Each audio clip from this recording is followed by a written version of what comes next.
হরে কৃষ্ণ।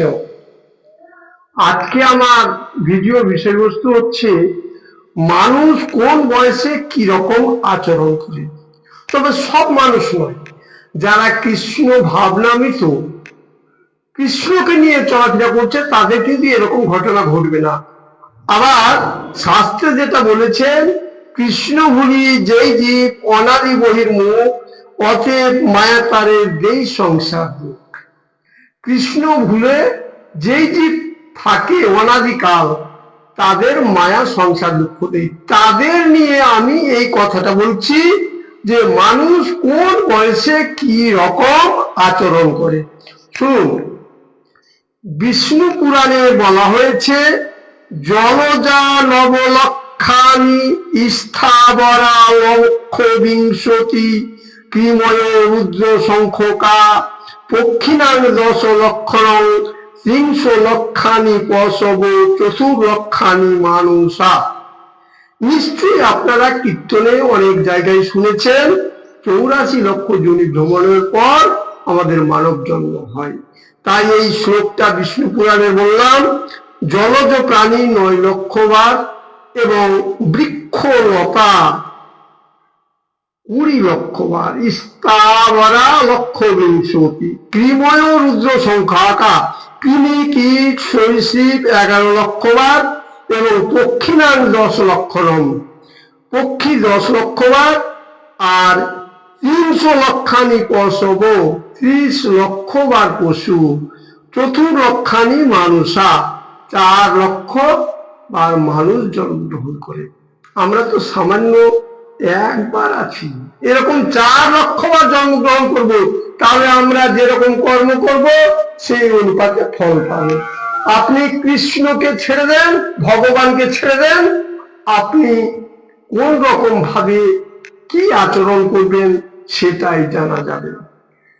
যাই হোক, আমরা জড়জগতে জন্মগ্রহণ করেছি মানুষ হয়ে। সত্য যুগের আয়ু ছিল 1 লক্ষ বছর, ত্রেতা যুগের আয়ু হলো 10,000 বছর, দ্বাপর যুগের আয়ু হলো 1000 বছর, কলি যুগের আয়ু হলো 100 বছর। নিশ্চয়ই আমরা ভগবানের কৃপায় সবাই জানি 100 বছর আমাদের আয়ু দিয়েছে। এই আয়ুর মধ্যে কেউ আবার অল্প বয়সে মারা যায়, কেউ আবার 100 বছর জুটিয়ে দিয়ে মারা যায়, সেটা তো আলাদা কথা। তাহলে শুনুন, ভগবান শ্রীকৃষ্ণ এই মানুষ তৈরি করার জন্য, মানুষকে সৃষ্টি করার জন্য তার নাভি থেকে তৈরি করলেন ব্রহ্মাকে। ব্রহ্মা তার 12 জন পুত্র করলেন, তার থেকে বংশ পরম্পরায় আমরা চলে আসছি। আমাদের পরম পিতা হচ্ছে মনু। তাহলে একদিন ব্রহ্মা আয়ু দান করার জন্য ডাকছেন। প্রথমে ডাকলেন কাকে? গরুকে।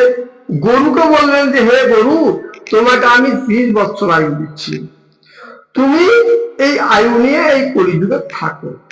গরু বলল, প্রভু, আমি 30 বছর আয়ু নিয়ে এই ধরাধামে থাকতে পারবো না, কারণ আমার আয়ু কমিয়ে দেওয়া হোক, আমাকে 20 বছর দেওয়া হোক। তথাস্তু। তাকে 20 বছর দিল, 10 বছর এক্সিস হয়ে গেল। তারপরে ডাকলো গাধাকে। গাধাকে আবার ব্রহ্মা বলছে যে তোমাকে আয়ু দেওয়া হলো 50 বছর। গাধা বলছে, প্রভু, আমি করজোড়ে মিনতি করছি, এত কষ্ট করে আমি এই ধরাধামে 50 বছর থাকবো না, আমাকে কমিয়ে দিন, কমিয়ে দিয়ে মাত্র 20 বছর করুন। তথাস্তু। 20 বছর দিল, 30 বছর অবশিষ্ট রেখে দিল। তারপরে ডাকলো কুকুরকে। কুকুরকে আয়ু দিল ব্রহ্মা 30 বছর। কুকুর বলছে, না, আমি এতদিন এই ধরাধামে কষ্ট করে থাকতে পারবো না, আমাকে আয়ু কমিয়ে দেন, কমিয়ে দিয়ে 10 বছর করেন। ঠিক আছে, 10 বছর দেওয়া হলো, এবার 20 বছর এক্সেস রাখা হলো। তারপরে বানরকে ডাকলো। বানরকে বললো, ঠিক আছে, তোমাকে আমি 25 বছর আয়ু দিলাম। বানর বলছে, না প্রভু, আমি এতদিন কষ্ট করে এই ধরাধামে থাকবো না, আমাকে মাত্র 5 বছর আয়ু দিন। 20 বছর অবশিষ্ট থেকে গেল। এবার সর্বশেষে ডাকলো মানুষকে। মানুষকে দেখে বলছে যে, দেখো মানব, তুমি এই কলিযুগের মধ্যে তোমার আয়ু হচ্ছে মাত্র 20 বছর, মানব জাতি, হাইরে মানব জাতি রে, এত বোকা। মানব জাতি বলছে না, আমাকে প্রভু একটু বেশি করে আয়ু দেন, কারণ আমি এই 20 বছরের মধ্যে কখন লেখাপড়া করব, কখন বিয়েটা করব, কখন ছেলে মেয়েকে মানুষ করব, কখন মা বাবা দেখবো, কখন ঘর দুয়ার করবো, কোনো কিছুই করতে পারবো না, আমাকে বেশি দেন। তাহলে বেশি দেওয়ার উপায় নেই কি, তাহলে যে অবশিষ্ট আয়ুগুলো আছে সেই আয়ুগুলো আমাকে দিয়ে দেন। তথাস্তু, মানুষকে আয়ু দিয়ে দিল। তাহলে এইবার দেখেন, এই জগতে দেখবেন 20 বছর পর্যন্ত কোনো ছেলে মেয়ে অভাবে থাকে না, কারণ ওটা হচ্ছে ভগবানের দেওয়া আয়ু। 20 বছর পর্যন্ত ক্রিকেট খেলে, ফুটবল খেলে, এদিক সেদিক খেলে, মায়ের কাছে ভাত পায়, পেয়ে যায়, ঠিক আছে।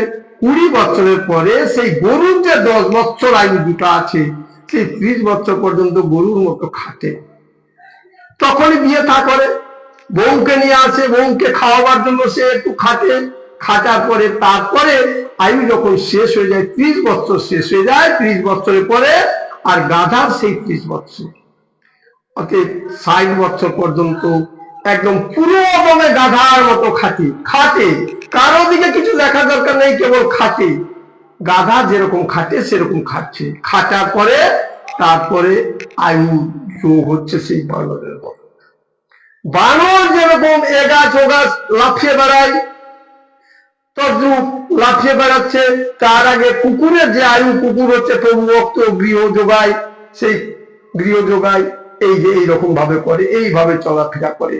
যদি কৃষ্ণ বলি যেই জীব অনাদি বহির্মুখ, অতএব সংসার তারের দেই সর্বযোগ, মায়া তারের সেই দেই সর্বসুখ সর্বদুঃখ।